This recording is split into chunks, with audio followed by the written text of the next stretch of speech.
ናይሎሚ መጽናዕት መጽሐፍ ቅዱስና ካብ ሮሜ ምዕራፍ 15 ካብ ቁጽር 1-13 ኩሉ ከምብበይሞ ጎይታ ከም ዝረዳኣኒ እቲ ኣብ ልበይ ዝተረፈ ጎይታ ዝመሃረኒ ከካፍለኩሜ ከምዚ ይብል እምበኣርሲ ንሕና ብርቱዓት ዝኾንና ድኻምቶም ድኹማት ክንጸውር ንርእስናውን ባህ ከይነብል ይግባአና እዩ ከምቲ ጽሑፍ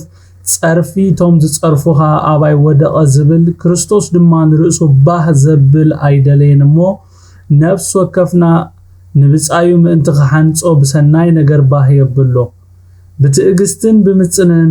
ብምጽንናዕ ጽሑፋትን ተስፋ ምእንቲ ኾነልና እቲ ቀደም ተጻሕፈ ዘበለ ሁሉ ንምሕና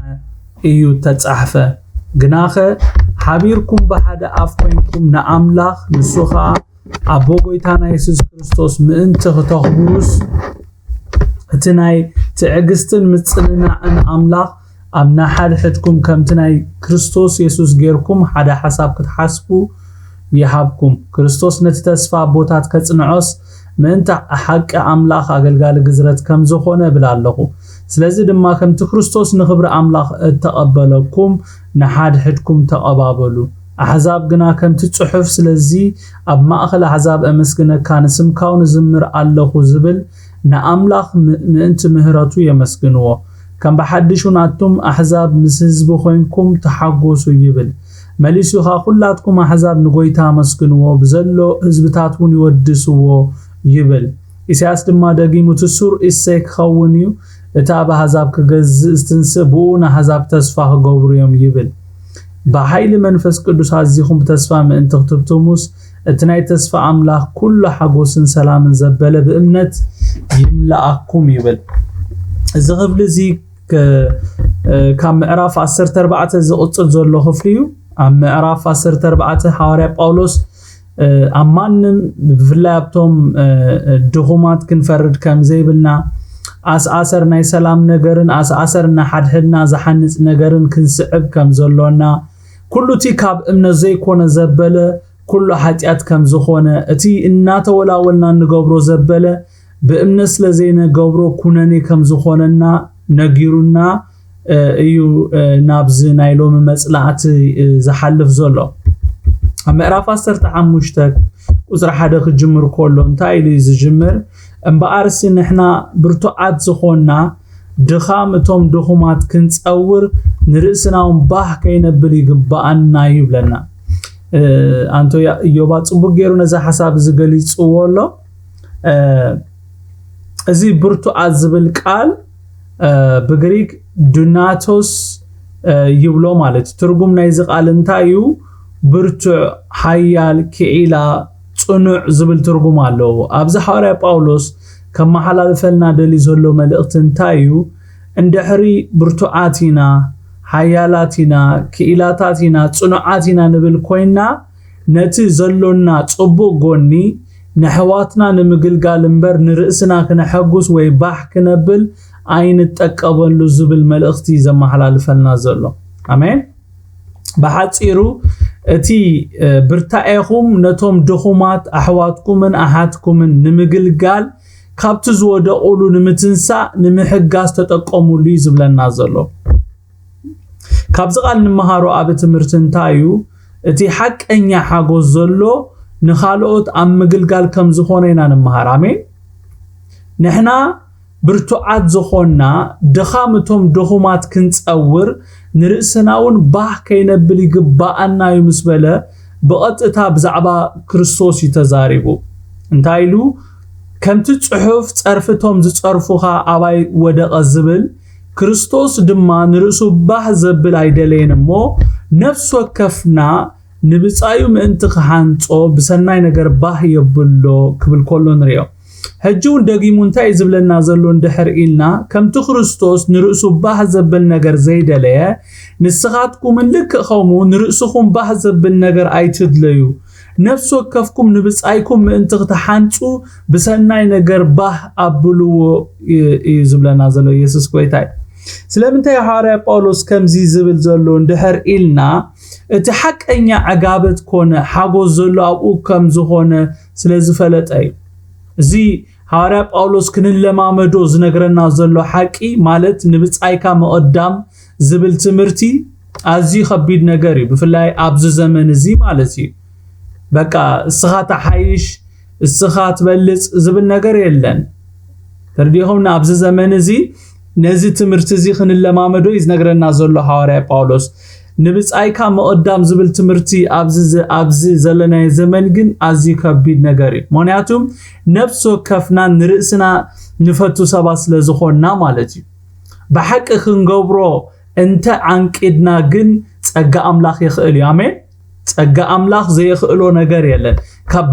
ብልቢ እንድሕር ዓንቂድና ብልቢ ነዚ ቃል እዚ ክንእዘዞ ፈቲና ግን ብጣዕሚ ኣዝዩ ቀሊል እግዚአብሔር ስሙ ይባረክ ዘኽእል ጸጋ ስለዘሎ ማለት እዩ ሐዋርያ ጳውሎስ ንሰብ ፊልጵ ክጽሕፈሎም ከሎ ኣብ ምዕራፍ 2 ካብ 3 ክሳብ 4 እንታይ ኢሉ ዚ ሓንቲ እኳ ኢሉ ንርእሰይ ይጣዓመኒ ብምባል ወይስ ንውዳሴ ከንቱ ኣይትግበሩ ብትሕትና ግና እቲ ሓደ ነቲ ሓደ ካብ ርእሱ ኣብሊጹ ይርአዮ ነፍስ ወከፍ ንብጻዩ ድማ እምበር ነፍስ ወከፍ ንርእሱ ዘሕሾ ኣይጠምት ይብል ሐዋርያ ጳውሎስ ኣብዚ ንሰባት ክተሐጉስ ንበሩ ኣይኮነን ዝብለና ዘሎ አሜን ንሰባት ክተሐጉስ ንበር ኣይኮነን ዝብል ዘሎ ነቶም ኣሕዋትኩምን ኣሓትኩምን ናብቲ ንስኻትኩም ዝበጻሕኩም ደረጃ ትሕት ኢልኩም ናብቲ ንስኻትኩም ዝበጻሕኩም ደረጃ ክበጽሑ ደግፍዎም ርድእዎም ይዝብለና ዘሎ እግዚአብሔር ይመስገን አሜን እግዚአብሔር ነዚ ክንገብር ጸጋ ይብዛሐልና ንሰባት ክተሐጉሱ ተለማመጥዎም ገለ ግበሩ ገለ ይኮነን ዝብለና ዘሎ እግዚአብሔር ይመስገን የስ ብርቱዒኻ ከምቲ ስኻ ናይ በርቲኻ ዘለኻሲ እቶም ትሕቲኻ ዘለው ደኺሞም ዘለው ሓገስካ ዘድልዮም ምንባይካ ዘድልዮም ምጉሳይካ ዘድልዮም ሲ ንዓኣቶም ትሕቲልካ አገልግሎም ይዝብለና ዘሎ እግዚአብሔር ይመስገን አሜን ኣብ ክንዲ ነናሓድና ንመናጨት ንሓድሕድና ክንማዓዓድ ክንመኻኸር ክንደጋገፍ ንዕቤትና ክንሰርሕ ከም ዘሎና እዩ ዝኽፍል እዚ ዝምህረና አሜን ዶ ቅዱሳን እዚ ነገር ዶ ይብዛሐና ሐዋርያ ጳውሎስ ክምዕደና ሆሎ እንታይ ኢሉ ከምቲ ክርስቶስ ንርእሱ ባህ ዘብል ነገር ዘይደለየ ንስኻትኩምን ከምኡ ንርእስኩም ባህ ዘብል ነገር ኣይትድለዩ በንጻሩ ግን ንብጻይኩም ምእንቲ ክትሓንጹ ብሰናይ ነገር ባሃብልዎ ክብል ከሎ ንሪኦ እግዚአብሔር ይመስገን ኣብ ቁጥር 4 እንታይ ይብልሲ ብትዕግስትን ብምጽናዕ ጽሑፋትን ተስፋ ምእንቲ ክኾነና እቲ ቀደም ተጻሕፈና ዘበለ ሁሉ ንምሕሮና የተጻሕፈ ይብል ኣብዚ እቲ ቀደም ተጻሕፈ ዝብሎ ዘሎ ነቲ ኣብ ቁጥሪ 2-3 ተጻሒፉ ዘሎ ጽሑፍ እዩ ነዚ ጽሑፍ ኣብ መዝሙር 69 ቁጥሪ 9 ኢና ንረኽቦ እንታይ ይብል ቅንዓት ቤትካ በሊዕኒ ጸርፍቶም ዝጸርፉኻ ውን ኣባይ ወዲቑ እዩሞ ንሕዋተይ ጓና ንውሉድ ኣደይውን ጋሻ ኾንኩ ይብል ሐዋርያ ጳውሎስ በዚ ቃል ገይሩ ከመሓላልፈልና ደሊ ዘሎ መልእኽቲ እንታይ እዩ ኣሰር ክርስቶስ ሰዓቡ ዝብል መልእኽቲ ዘመሓላልፈልና ዘሎ ንክርስቶስ ክንመስል ክንደሊ ኮለናሲ ኣብ ጢሞቴዎስ ዘሎ ምሽሓቀይ ዮናታን ሓወይ ኢዮብ ሓወይ እቶም ንክርስቶስ ክመስሉ ዝደልዩሲ እንታይ ዝብል ይስደዱ ይዝብል ምሽ መከራ ገጥሞም ይዝብል ስለዚህ ንክርስቶስ ምሰሉ እንዲ ዝብለና ዘሎ ክርስቶስ መከራ ጸጊቡ ጸርፍ ጸጊቡ ውርደት ጸጊቡ እዩ እዚ ሁሉ ግን ዝኾነ ምእንቲ ርእሱ ዘይኮነስ ምእንቲ ንኣና ክብል እዩ ስለዚህ እቶም ንክርስቶስ ክመስሉ ዝደልዩሲ ይስደዱ ኢሉ እንታይ በሓፂሩ ሐዋርያ ጳውሎስ እንታይ ዝብል ዘሎ ኣሰር ክርስቶስ ሰዓቡ ዝብል መልእኽቲ ዘመሓላልፈልና ዘሎ የስ ኣሰር ክርስቶስ ክትስዕብ ኮለኻ ዋጋ ክኽፍለካ እዩ ኣሰር ክርስቶስ ክትስዕብ ኮለኻ ብዙሕ ነገር ዝጠልበካ ነገር ኣሎ ኣነነትካ ክድርቢ ኣለካ በቃ ኩሉ ክብርኻ ክድርቢ ኣለካ ንክርስቶስ ክትመስል እንድሕር ኮንካ ብዙሕ ዋጋ ክኽፍለካ ግን ነዚ ክትገብር ድልዋት ኩኑ ይዝብለና ዘሎ እግዚአብሔር ይመስገን መጽሐፍ ቅዱስና ብዛዕባ ኢየሱስ ኣብ ትንቢት ኢሳይያስ 53 ቁጥር 7 ክዛረብ ከሎ እንታይ ይብልሲ መከራ ጸገበ ይብለና ርእሱ አዋረደ አፉን አይከፈተን ከምቲ ናብ ማሕረዲ ዝኽብከብ ገንሸል ከምታ ኣብ ቅድሚ መቀስታ ስቕ እትብል በጊ አፉ አይከፈተን ይብለና ስለምንታይ መከራ ጸጊቡ ርእሱ አዋሪዱ በብዙሕ ስቃይ እንደሐለፈ ስለምንታይ አፉ አይከፈተን እንደሕር ኢልና ስለቲ ኣብ ቅድሚ ዘሎ ሓጎስ እዩ አሜን ዶ ቅዱሳን ኢየሱስ ክርስቶስ ነዚ ሁሉ መከራ ክዕገዝ ዝገበሮ በዚ ሁሉ ውርደት ክሓልፍ ዝገበሮ ነገር ኣብ ቅድሚ ዝጥምቶ ነገር ስለዘሎይ አሜን ዶ አነ ንስኻትኩምን ከነገልግል ኮለና ይኹን ንክርስቶስ ክንስዕቦ ኮለና እንጥምቶ ነገር እንድሕር ዘይብልና ነዊሕ አይንኸይድኒና ክሳዕሎም መዓልቲ ጸኒዕና ዘለና ክሳዕሎም መዓልቲ ኸይተናኣና ደውልና ዘለና ስለምንታዩ ወይ ድማ ትምስጥር እንታዩ እንድሕር ኢልና እንጥምቶ ነገር ስለዘሎይ አሜን ዶ ሙሴኮ ምስሕዋቱ መከራ ክመርጽ ዝገበሮኮ ዝጠመቶ ነገር ስለዘሎይ አሜን ዶ ክትነብር ኮለኻ ንክርስቶስ ክስዕቦ ኮለኻ ትጥምቶ ነገር ትጥምትዮ ነገር ድሕር ዘየሎ ነዊሕ ኣይትቕጽልን ኢኻ ምትራፍካ ንድሕሪ ዘይተርፍ እዩ ብዛዕባ ኢየሱስ ክርስቶስ ክዛረብ ከሎ ናይ ዕብራውያን ጸሓፊ ኣብ ምዕራፍ 12 ካብ ቁጽሪ 1 ክሳብ 3 ኸይድና ንብብ ኮለና እንታይ ብለና ምእንቲ እዚ ንሕና ድማ ብክንዲ ዝኣክል ደበና ምስክር ተኸቢብና ኸለና ንኹሉ ዝኸብደና ነቲ ዝጠብቀና ኃጢአት ነርሕቕ በቲ ኣብ ቅድሜና ተሓንጺጹልና ዘሎ መቀዳደሚ ኸኣ ብትዕግስቲ ንጉይ ክርስትና ብትዕግስቲ ንጎዮ ጉያ እዩ አሜን ዶ እንታይ ኢሉ ናብቲ ሕፍረት ኒዒቑ ስለቲ ኣብ ቅድሚኡ ዘሎ ሓጎስ ኢሉ መስቀል ተዓገሰን ኣብ የማን ኣምላኽ ተቐመጠን ጀማር እምነትናን ደምዳሚኣን ኢየሱስ ንጠምት አሜን ዶ ምእንቲ ኸይትደኽሙ ነፍሳትኩም ከይሕለላን ነቲ ካብ ሃጣን ኣብ ርእሱ ክንዲ ዝኣክል ምጽራር እተዓገሰ ዘክርዎ ብለና ክብሪ ንጎይታ ይኹን አሜን ኢየሱስ ክርስቶስ ስለምንታይ እዩ ዝቁሉ ዋጋ ከፊሉ እንደሕር ኢልና ስለቲ ኣብ ቅድሚ ዘሎ ሓጎስ እንታይ ናራአይ ዝኸይድ ነይሩ እንደሕር ኢልና ንዓይና ኣሃትኩምን ነቲ ኣብ መስቀል ዝወልዶ ጀነሬሽን ትውልዲ ናራአይ ዝሕጎስ ነይሩ እግዚአብሔር ይመስገን ህይወቱ ብኸንቱ ከም ዘይተሐልፍ ይፈልጥ ስለዝነበረ ይዝሕጎስ ነይሩ ብዕላማ ይመውት ስለዝነበረ ድሕርቲ መስቀል ክብሪ ተዳልዩሉ ከም ዘሎ ይፈልጥ ስለዝነበረ እዩ ዋጋ ዝኸፍል ዘሎ ዝነበረ እግዚአብሔር ይመስገን አነ ንስኻትኩምን ጉያና successful ዝኸውን ዕውት ዝኸውን ከመይ ምዝኸውን እንደሕር ከመይ ዝኸውን እንደሕር ኢልና ከም ሙሴ አስብና አተኪርና ተጠሚትና ከም ክርስቶስ እንጥምቶ ነገር እንደሕር አለና እግዚአብሔር ይመስገን አሜን ዶ ሐዋርያ ጳውሎስ እንታይሉስ ነቲ ብድሕረይ ዘሎ እናሓደኩ ነቲ ኣብ ቅድመይ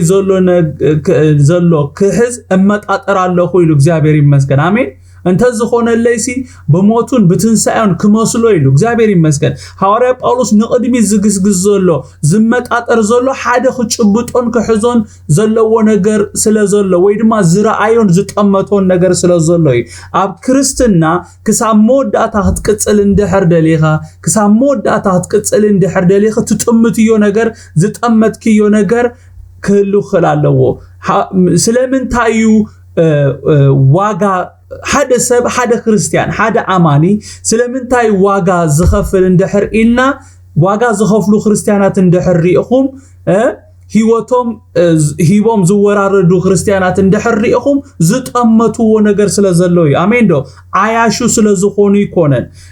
ሙሴ ካብ ፓላስ ካብ ቤት ፈርዖን ዝወፀ ዝጠመቶ ነገር ስለዘለው ኣብ ዕብራውያን ተጻሒፉና ኣሎ በቲ በሃይጣት ዝርከብ ጊዜያዊ ሓጎስ ሓዲጉ ጠንጢኑ እዚ ጊዜያዊ ዝኾነ ነገር ነዊሕ ዘይኽይድ ነገር ሓዲጉ ክኸይድ ዝገበሮ ነገር አተኪሩ አስቡ ስለዝጠመተ እግዚአብሔር ይመስገን ናብቲ አስቡ አቢሉ ጠሚቱ ይዝብል እግዚአብሔር ይመስገን አሜን ዶ ስለዚህ እንጥምቶ ነገር ክህልወና አለው እግዚአብሔር ይመስገን ኢየሱስ ክርስቶስ መከራ ዝጸገበ ርእሱ ዘዋረደ ከምታና ማሕረዲ ትኽብከብ ገንሸል ከምታ ኣብ ቅድሚ መቀስታት ስቕት ትብል በጊ ዓፉ ዘይከፈተ ክጸርፎ ሆለው ዘይተጻረፈ ኮቆኦ ሆለው ዘይተዋቀዐ ስለምንታይ እንደህር ኢልና ዝጠመቶ ነገር ስለዘሎ እግዚአብሔር ይመስገን አሜን በመስቀሉ ዝወልደና ናዓና ፕሪሸስ ዝኾና ውሉዱ ስለዝሪአና እግዚአብሔር ይመስገን ክብር ነት ሰማይን ምድርን ዝፈጠረ አምላኽና ይኹን አሜን እዚ ክፍል እዚ ብዛዕባ ክልተ ኣገደስተ ሓሳባት እዩ ዝዛረብ እቲ ቀዳማይ ካብ ቁጽሪ 1 ክሳብ 3 ኣብ ዘሎ ሓሳብ ኣብ ዘሎ ክፍሊ ዘለዓሎ ሓሳብ እዩ እንታይ ዝብል እዩ ንባዕልኻ ዘይኮነ ንኻል ሰብ መሕጓዝ ዝብል ሓሳብ እዩ ዘለዎ እቲ ኻልኣይ ሓሳብ ድማ ካብ ቁጥር 4 ክሳብ 13 ንረኽቦ ሓሳብ እዩ እንታይ እዩ ሓቢርኩም ብሓደ ኣፍ ኮይንኩም ንኣምላኽ ክተኽብሩ ዝብል እዩ ኣሜን ዶ ንሕና ሕጂ ኣብዚ ተኣኪብና ዘለና ብሓደ ኣፍ ኮይንና ማለት ድምፅ እነድምፆስ ሓደ ክኸውን ኣለዎ ዓላማና ሓደ ክኸውን ኣለዎ እንነብረሉ ናብራና ሓደ ክኸውን ኣለዎ ማለት ንክርስቶስ እንነብር ሰባት ክንከውን ኣለና ንክርስቶስ እንነብር ሰባት እንድሕር ኮይና ጥራይና በቃ ሓቢርና ሓደ ኣፍ ኮይና ንኣምላኽ ክነኽብሮ ንኽእል እግዚአብሔር ይመስገን ካለ ዓይነት አጀንዳ እንድሕር ኣለና ግን ክንሰማማ ኣይንኽእልንና ስለምንታይ ቤተ ክርስቲያን ምፍልላይ ዘሎ ባዕሱ ዘሎ ሻራ ዘሎ ክርክር ዘሎ እንድሕር ኢልና በዓላማ ስለዝተፈላለና ኢና ኣይኮነን ቅዱሳን በዓላማ እንድሕር ተፈላሊኻ ወይ ድማ ኣብ ኣሞጽታይ ዝብል ክልተ ሰባት ከይተሰማምዑስ በሓደ መንገዲ ኸዱ ይኽእሉ ድዮም ኢሉ ኣይክእሉን ስለዚ በሓንሳብ ንኽትቅጽል ሓደ ሓሳብ ክህልወካ ኣለዎ እዚ ክፍሊ ድማ እዚ ሓሳብ እዚ ርድኢት እዚ ክህልወና ዝመኽረና ክፍሊ እግዚአብሔር ይመስገን ካብዚ ክፍሊ እዚ ብዙሕ ነገር ኢና ንመሃር ካብዚ ነንብቦ ጸናሕና እንመሃሮ ሓደ እንታዩ ኣምላኽና ዕጉስ ኣምላኽ ምዃኑ ኢና ካብዚ ክፍሊ እዚ ንመሃር ካልኣይ ድማ ኣምላኽና ኣምላኽ ምጽንናዕ ከም ዝኾነ ኢና ንመሃር ኣሜን ዶ ኣምላኽና ዘጸናንዕ ኣምላኽ እዚ ቃል እዚ ሕድ ኢልኩም እንድሕር አንቢብኩሞ ኣብዚ ዕብራውያን ከንብበልኩም ጸናሕኩ ብዛዕባ ኢየሱስ ክርስቶስ ተጻሕፈ እንታይ ኢሉሲ ምእንቲ እዚ ኢሉ نحنا دما بخندز زاكل دمنا مسكر تخابيبنا خلنا نقول زخبدنا حتات زخبدنا نتيز طبقنا حتات نرها بتاب قدمينا تحنصيصو زلو مقدادمي خا بتئغستي نغي از قدوسان استبيلكم علينا كطبقكا خئليو بقى نتيز طبقكا جن ارحيكا غعزوخا قصلي ክርስትና አሜን ክርስትና ደዋይ ትብልኒኻ እንድሕር ወዲካ ተሲኻ ዶሮናኻ ነጊፍካ ትቅጽሊኻ እግዚአብሔር ይመስገን አሜን ዶ ዘተንስ አምላኽ ይዘለና ወዲካ ከተርፍ ዝደሊ አምላኽ አይኮነን ዘለና እንታይሉ ናብቲ ሕፍረት ንዕቆ ስለቲ ኣብ ቅድሚ ዘሎ ሓጎስ ኢሉ መስቀል ተአገሰ ኢሉ ሪኹም ኣለኹም ድሕሪ መስቀል ተአገሰ ምስበለ እንታይሉሲ ኣብ የማን አምላኽ ተቀመጠን አሜን ዶ ጎይታ ኢየሱስ ክርስቶስ ኣብ የማን አቦ ኽእመት ቅድሚ ምቕማጡ ኣብ ትኽብሪ ቅድሚ ኮፍ ምባሉ ኣብ የማን አቦ ቅድሚ ፖዚሽኑ ማሓዙሲ ብውርደት ሓሊፉ በመከራዩ ሓሊፉ በስቃዩ ሓሊፉ ብዙሕ ዋጋ ከፊሉ እግዚአብሔር ስሙ ይባረክ ሎሚ I have a good news ዞም ብዙሕ ዋጋ ተኸፍሉ ዘለኹም ንጎይታ ብዙሕ ዋጋ እናኸፈልኩም ተገልግልዎ ዘለኹም ክብር ለኩም እግዚአብሔር ይመስገን አሜን ዶ አምላክ ከጸናናዓኩም ይመጽዩ ብርግጽ መጽዩ ከጸናናዓኩም ብርግጽ ቪዚት ከገብረኩም ኢየሱስ ክርስቶስ ጎይታይ እንታይሉ መስቀል ተአገሰ ምስበለ ቀጽሉ እንታይሉ ኣብ የማን አምላክ ተቀመጠን እግዚአብሔር ስሙ ይባረክ ዝሞተ አምላክ አይኮናን ነምልኽ ዘለና ዝተንሰአ አምላክ ኣብ የማን አምላኽ ብኽብር ዝተቀመጠ በዓል ስልጣን ዝኾነ ኢየሱስ ክርስቶስ ኢና ነምልኽ ኢየሱስ ጎይታይ ኣብ ቁጥር 5-6 ከይድና ኸነንብብ ኮለና እንታይ ብል ግና ኸይሉ ሓቢርኩም በሓደ ኣፍ ኮይንኩም ንኣምላኽ ንሱ ኸኣ ኣቦ ጎይታና ኢየሱስ ክርስቶስ ምእንቲ ክተኽብሩስ እቲ ናይ ትዕግስትን ምጽንናዕ ኣምላኽ أبنا حد هدكم كمتناي كريستوس يسوس غيركم حدا حساب كتحاسبو يهابكم إلو يمرقنا له آمين آمين يهابنا نأملاخ نأبو قويتانا يسوس كريستوس حابيرنا بحد أفكوينا خنخبرو انتاي إنا خنقبر زلونا اندحر إلنا كمزي أبزق النبو زلنا كمناي يسوس كريستوس غيرنا كنحاسب ويدما اتي أب يسوس زنبرا حساب كلونا اللو آمين دو أفيليبي كلتك أب حموشت أسر تحد كينا كننبب كولنا انتايبل أبو انتاينا ننبب اتي أب يسوس كريستوس زنبرا حساب كمي كم زمسلين أبونا ننبب انتاي لوسي اتي أب كريستوس يسوس زنبرا حساب أباهاتكم يحلوكم نسو إلو أمين دو ازي اتحساب ازيو نسو بملك أملاق كنسو نتمعر أملاق مخانو كم من زائر آيون أمين ريهم اللهم تحت سلازبالكا يسوس كريستوس نرأسو سلازات حتى أملاخنتو تسعيرو دي أملاخنتو توسيدو تسعيرو قدوسان تحت سلازبالكا ماننت كايك إيرني مالت اتبو خريستوس زخونا يو نگر ايك إيرن اين قدل زو سخلنا يلا زو قولنا يلا آمين دو ذا سيم كبري زلونا نسو يلو بملك أملاق نسو نتا معر أملاق مخانو كم من زعير عير ملك باريا وسيدو رأسو أحسره سبون مسألة بنبرتو كم سب كوينو ترخبه رأسو كساب موت أتحاته كساب موت أم مسكالو قوادا أتعززه سلازي ريهم الله سلازي خا أم سماياتن أم مدرن أب تحت مدرن زلو كله بركي بسم يسوس من انت خنبركك لسان زبلو ونخبر اكزابير أبو إلو يسوس كريستوس قويتا مخانو خئمانيو أملاخ نابلعلي كله لعل زبلو كاب كله سم لعل زبلا سمون زحاوي بلنا اتي تحت مبالوسي مليسو دا أخبيرو ومبر أيحسرون آمين دو اتي أب كريستوس زنبرا حساب أباهاتكم يحلو مالت ازي تحت النازي ازي تحت مبال زيو آمين دو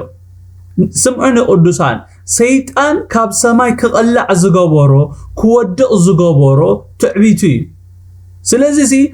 اتي تعبيت نا اكزابير ابنا اكزابير كينغدم يلن ايسرحني بتحتنا يا اخا تخبر اكزابير مسكن تحت مستبل يا تخبر ويتا يسوس كريستوس نرأسو بادو بمغباروس اي حسرن مليسو دا اخبيرون با امين دو سلازي اتي اب كريستوس يسوس زنبرا حساب اباتاتنا كلو زدليلو قند مخنيا سلمنتا اندحر إلنا نأملاخ أبو قويتانا يسوس كريستوس نمخباري آمين تحت النابلكا نقويتا تخبرو اكزابير مسكن نفت آريخا تخبرو قويتا بأخا يخبر دمور زتحاتنا نا يسوس كريستوس بحرس لنتصبارق زلنا أبو بزي خبر اكزابير مسكن نا يسوس كريستوس بحري أبانا ديسبلاي كقبر كولو خنتصبارق كولو أبونا يخبر اكزابير مسكن نزي كميلنا خنفتسمو نخئل اندحر إلنا بأتا حساسبانان أزراربانان حدا بمخان بقى تحت اندحر إلنا نقويتا اندحر من بار جميرنا التحساسبانا سلز تعرية التحساسبانا مستعرية دم أزراربانا ونسلز الرأي مالت اكزابير مسكن